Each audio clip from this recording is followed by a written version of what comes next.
नमस्कार, मैं डॉक्टर मनमोहन सेन, सह आचार्य संस्कृत, राजकीय महाविद्यालय बहरोड। आज हम बीए पार्ट द्वितीय संस्कृत विषय के द्वितीय प्रश्न पत्र के अंतर्गत छंदों का अध्ययन करेंगे। जैसा कि पिछले व्याख्यान में आपको छंदों के जो दो भेद हैं, मात्रिक और वार्णिक, उनके बारे में बतलाया गया। छंदों में वर्णों और मात्राओं की गणना के लिए गुरु और लघु का लक्षण, उनके प्रतीक चिन्ह, छंदों के नियम, उनके अपवाद नियम, गण के लक्षण, गण बनाना, चरणों के बारे में, यति आदि के बारे में आपको बतलाया गया।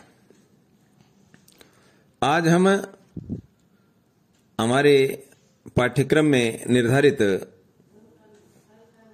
अनुष्टुप छंद का लक्षण और उदाहरण पढ़ेंगे। अनुष्टुप छंद का जो लक्षण है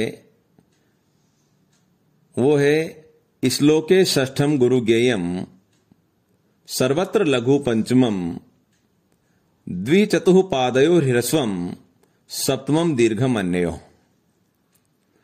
यह सामान्य रूप से प्रचलित लक्षण है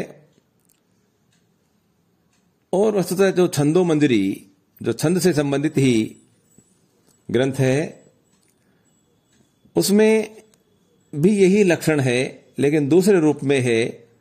पंचमम लघु सर्वत्र सप्तमम द्विचतुर्थयो गुरु षष्ठ च पादानाम शेषैस्व नियमो मतः। तो इसमें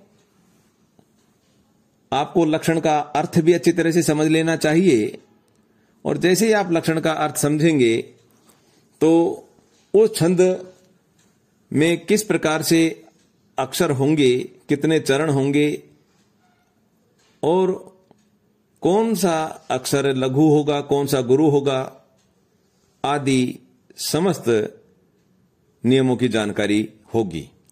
तो सबसे पहले आपको छंद का जो लक्षण है उसे कंठस्थ कर लेना चाहिए, और लक्षण के साथ में ही चूंकि अभिज्ञान शाकुंतलम से संबद्ध जो उदाहरण श्लोक है वह भी हमें लिखना है।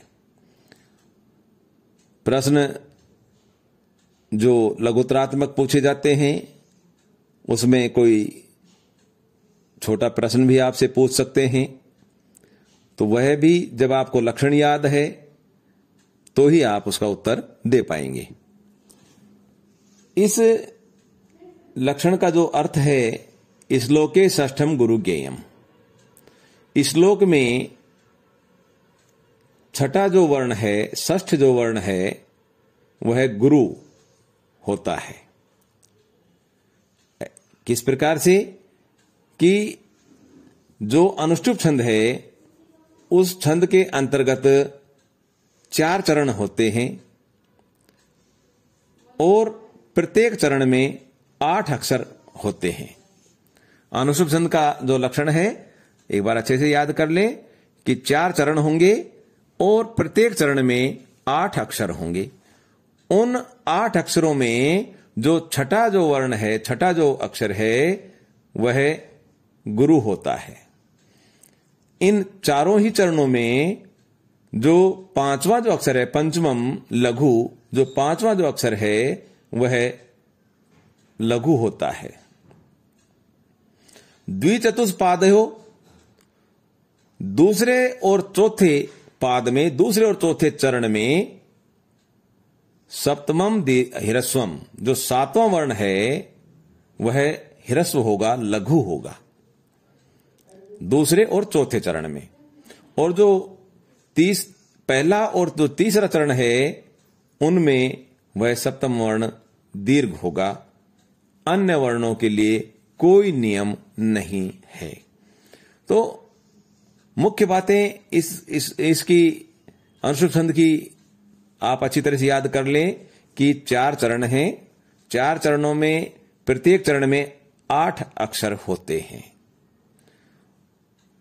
और उन 8 अक्षरों में महत्वपूर्ण ध्यान देने योग्य बात यह है, उन 8 अक्षरों में प्रत्येक चरण का जो 5वां वर्ण है वो लघु होता है और जो षष्ठ वर्ण है वो गुरु होता है। प्रत्येक चरण में, चारों चरणों में 5वां लघु और छठा गुरु। दूसरा और जो चौथा चरण है उनमें, दूसरे और चौथे चरण में जो 7वां वर्ण है वह लघु होता है और पहला और जो तीसरा जो चरण है उसमें दीर्घ होता है और अन्य वर्णों के विषय में कोई नियम नहीं होता है। तो ये आप इसका जब उदाहरण देंगे तो अभिज्ञान शाकुंतलम के प्रथम अंक का जो 5वां श्लोक जैसे कि लें, अन्य श्लोकों में भी आपको यह छंद देखने को मिलेगा, लेकिन इसका उदाहरण के रूप में है तवास्मि गीत रागेण हारिणा प्रसभम हृतय ऐसह राजीव दुष्यंत है सारंगेण रतिरहंसा। यह वो प्रसंग है कि इसका जो अर्थ है कि मनोहर तुम्हारे संगीत के राग से अति वेगशाली अतएव दूर तक हरण करने वाले मृग के द्वारा इस राजा दुष्यंत की भांति ही मैं भी जबरन हरण कर लिया गया हूं। जब नटी एक संगीत प्रस्तुत करती है, नाटक, अभिज्ञान नाटक शुरू करते हुए, तब सूत्रधार यह बात कहता है। तो इस श्लोक में अब आप देखिए एक एक वर्ण का हम गिनती करते हैं। तय, वा, स्मी 3 वर्ण हो गए, गी चौथा वर्ण है, तय 5वां वर्ण है, रा 6ठा वर्ण है, गे 7वां वर्ण है और हृणय 8वां वर्ण है। तो ये एक चरण हो गया और 8 वर्ण हो गए। तवास्मि गीत रागेण यहां तक 8 वर्ण है।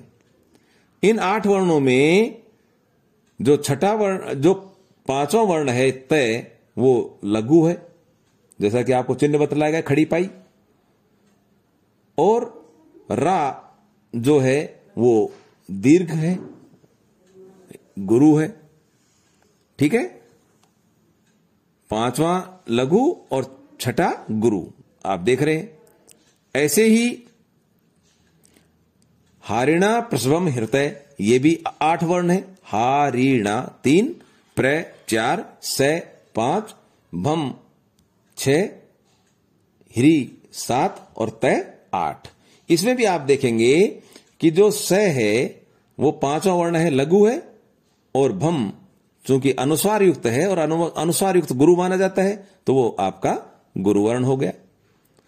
तो दोनों चरणों में आपने देख लिया, 5वां लघु और छठा गुरु। इसी तरह से आप दूसरी पंक्ति में जब देखेंगे तो ऐसे है राजेव दुष्यंत है, ये तीसरा चरण है, और तीसरे चरण में ए से 2 वर्ण ये हो गए, राजेव, राजेव 3 वर्ण योग।